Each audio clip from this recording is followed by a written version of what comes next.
Western Europe is remarkably small, a compact and clustered region divided by borders that have shifted and changed like the tides of history. These aren't just lines on a map, they represent centuries of shifting power, cultural exchange, and often conflict. The close proximity of nations has fostered both intense competition and vibrant collaboration. And yet, for centuries, this relatively small corner of the world wielded power and influence far beyond its geographical size. Its impact resonates even today. From the age of discovery, when European ships charted new courses across the globe, to the Industrial Revolution, which transformed societies and economies, from the rise and fall of colonial empires that spanned continents to the modern-day experiment of the European Union, this region, against all odds, has profoundly shaped the world we live in. Its ideas, innovations, and conflicts have left an indelible mark on global history. But to truly understand how this happened, you have to start not with the stories of kings or the clash of ideologies, but with the land itself, with the unique and defining characteristics of Western Europe's geography. Western Europe's geography is unusually generous, blessed with a combination of features that have fostered growth and prosperity. It offers a temperate climate, avoiding extremes of heat and cold, rich and fertile farmland capable of sustaining large populations, and abundant rainfall, ensuring reliable harvests year after year. Its rivers, like the Rhine, a vital artery connecting the heart of the continent to the North Sea, the Danube, flowing eastward and linking diverse regions of Central and Eastern Europe, and the Seine, the lifeblood of Paris and a crucial waterway for France, are not just scenic features. They are long, navigable, and link inland cities directly to the sea, facilitating trade and communication across vast distances. These rivers are not obstacles to be overcome, but corridors, natural highways that have shaped settlement patterns and economic development for millennia. They allowed early towns and villages to grow into thriving trade hubs, centers of commerce and cultural exchange. They connected cultures that, in other parts of the world, isolated by mountains or vast distances, would have remained isolated and distinct. This fostered a unique blend of shared ideas and regional identities. And then there's the coast, a defining feature that has shaped Western Europe's destiny. Western Europe's shoreline is jagged and irregular, a complex tapestry of inlets, islands, and peninsulas, filled with deep-water harbors perfectly suited for maritime activity. These natural features created countless opportunities for seafaring, trade, and exploration, with peninsulas acting as stepping stones to the wider world, and natural ports providing safe havens for ships of all sizes. Compare it to the smooth, shallow coast of West Africa, which lacks these natural harbors, and the difference is striking. The contrast highlights how geography can either enable or constrain human activity. Europe was, in many ways, built to sail, built to trade across vast oceans, built to explore the unknown corners of the globe. Cities like Lisbon, strategically located on the Iberian Peninsula, Amsterdam, a city built on canals and a mastery of the sea, and London, situated on the Thames and at the heart of a vast trading network, became the launchpads of global empires, not just because of the courage and ambition of their people, but because of the fundamental advantages provided by their geography. But there's a significant cost to this connectivity, a downside to this geographical blessing. Unlike continents with vast deserts or towering mountain ranges to act as natural buffers between neighbors, Western Europe's nations sit shoulder to shoulder, often separated by only short distances. The North European plain, a vast expanse of relatively flat land, stretches from northern France through Germany and into Poland, flat, fertile, and easily traversed by armies and traders alike. This ease of movement made invasion just as easy as trade, blurring the lines between commerce and conflict.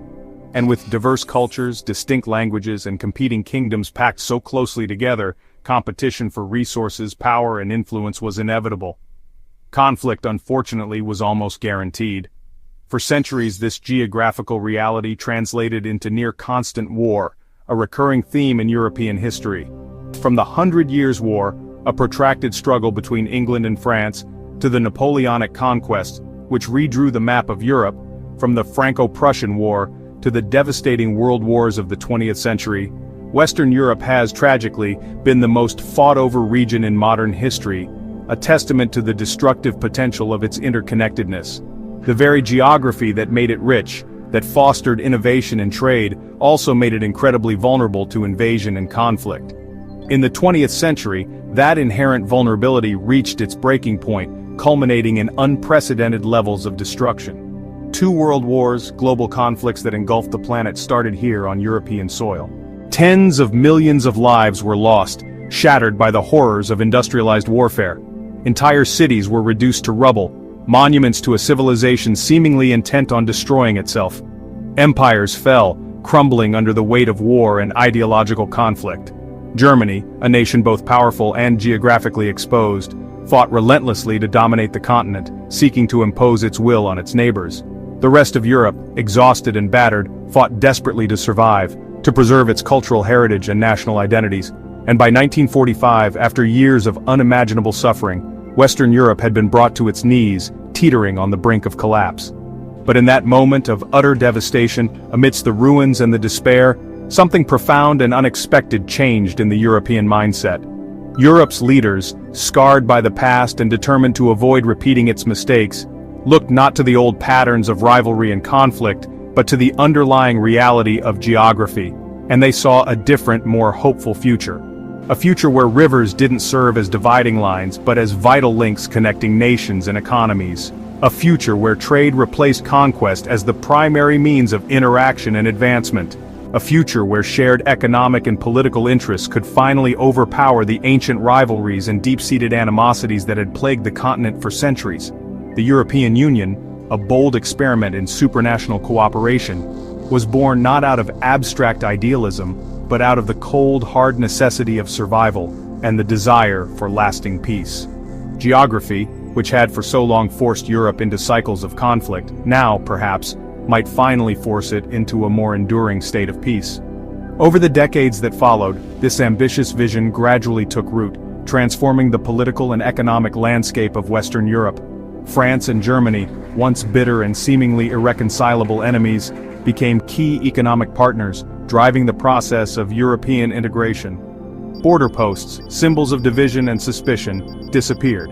A single currency, the euro, tied the economies of member states together, fostering greater stability and interdependence. Goods, people, and ideas flowed freely across former front lines, creating a sense of shared identity and common purpose. What had once been a fractured and war-torn continent, a collection of competing nation-states, began to act, at least in some respects, as one unified entity. But the pursuit of unity is a constant process, and success is never fully guaranteed. In recent years, Western Europe has faced a new and formidable wave of stress tests, challenges that have strained the bonds of unity and raised questions about the future of the European project. The 2008 financial crisis, a global economic shockwave, strained the economies of member states and tested the limits of European solidarity. The rise of nationalist and populist movements in many countries challenged the core principles of integration and free movement. The refugee crisis of 2015 exposed the limits of cooperation on issues of migration and border control, creating deep divisions among member states. Brexit, the United Kingdom's decision to leave the European Union, marked the first major rupture in the integration process, sending shockwaves across the continent. And new and unforeseen threats, from the disruptions caused by the COVID-19 pandemic to the energy insecurity triggered by geopolitical events, reminded Europeans that even in a time of relative peace and prosperity, there is always a price to be paid for security and stability. Still, despite these challenges and setbacks, the fundamental geography of Western Europe has not changed. The rivers still flow, connecting distant cities and regions. The ports still open to the sea, facilitating global trade. The trains still run, carrying people and goods across borders. The continent remains deeply connected by land, by trade, and by a shared history, both triumphant and tragic. And while political tides may rise and fall and governments may come and go, the underlying logic of geography, the enduring influence of the land, endures. Western Europe's relatively small size once made it intensely competitive. Its network of rivers and ports made it powerful on the world stage.